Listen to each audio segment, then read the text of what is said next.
The biggest curveball from this new variant: there will be plenty of breakthrough infections, that's for sure. People who are fully vaccinated and boosted testing positive.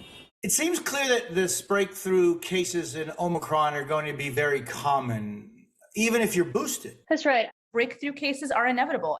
This is a highly transmissible variant. That may be driving part of this surge. Look at what's happening in highly vaccinated New York. The graph of positive cases is literally shooting skyward.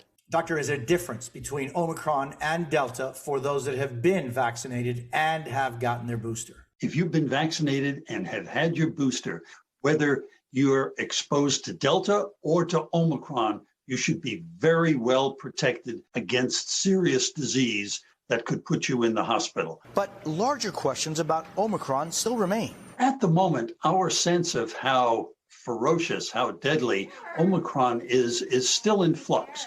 There is some preliminary data that suggests it could be mild. First, early lab studies have found Omicron may not attack the lungs like other variants. Omicron replicates, multiplies very well in the upper airway, but less well in the lung. Second, in South Africa, where Omicron first took off, the headlines this weekend are stoking some optimism. Hospitalizations are down 91%.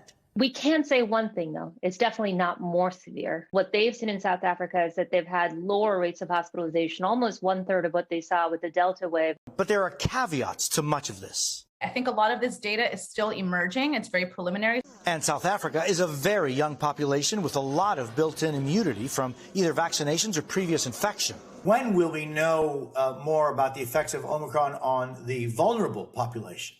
We don't have a breakdown, but we do know that in general, people who are older and people who are immunocompromised can have greater number of severe cases. For many, this confusing data couldn't come at a worse time, with Christmas just 1 week away. Should you be getting on an airplane this Christmas? You can get on an airplane, but keep the mask on. Should people be gathering for the holidays? Everybody's risk tolerance is very different, but I don't think large gatherings should be encouraged. I think that people should keep their gatherings as small as possible. I think we should hang our stockings with care. I think we need to be careful. We should all be vaccinated and, if eligible, boosted. Our experts recommend getting a rapid test that day.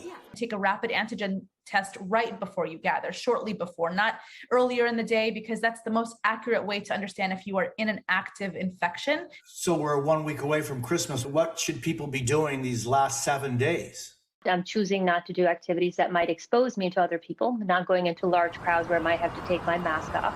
I think we all ought to be really kind of careful, withdraw a little bit so that when we do get together, we're less likely to bring the virus with us. That would be an unfortunate Christmas gift.